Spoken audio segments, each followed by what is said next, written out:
What if the most dangerous person in your life wasn't a stranger, but someone you knew, trusted, and even loved? In the quiet suburbs of Snohomish County, Washington, one woman's life was tragically cut short, leaving behind a puzzle so baffling it would take over a decade to solve. This is the haunting story of Jodi Loomis. On August 23, 2007, Jodi Loomis was found in her home, the victim of a brutal attack. The scene was shocking, but the initial investigation was even more perplexing.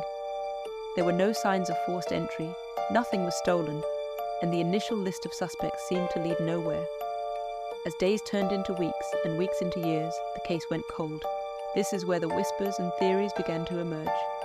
Was this a random act of violence that just slipped through the cracks? Some people in the community speculated about a professional hit, given the swift and decisive nature of the crime. Others wondered if Jodi had a secret life, one that put her in the path of a dangerous individual she'd met online. The lack of a clear motive or a forced entry fueled these theories. How could someone commit such a terrible act and simply vanish? Detectives were stumped, and for years Jodi's family was left without answers, living in a constant state of uncertainty. It seemed like the perfect crime, a ghost story whispered in the halls of the sheriff's department, but technology doesn't forget. While the human trail went cold, a tiny, almost insignificant piece of evidence was waiting patiently in a lab. Years after the crime, advancements in DNA technology allowed investigators to re-examine a minuscule speck of blood found on a stamp. It was a long shot, a desperate attempt to breathe life back into a dormant case. They uploaded the DNA profile to a public genealogy database, hoping for a match.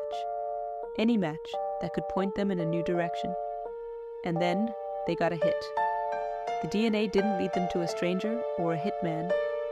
It led them to a family member of Jodi's best friend.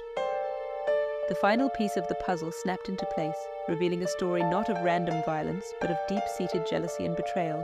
The evidence pointed directly to her best friend's husband. A man who had been a part of Jodi's life, who had attended barbecues and shared holidays with her. The tiny drop of blood, preserved for over a decade, finally spoke the truth and brought justice for Jodi Loomis. It's a chilling reminder that sometimes the monster isn't hiding in the shadows. They're sitting right across the dinner table. Thank you so much for watching.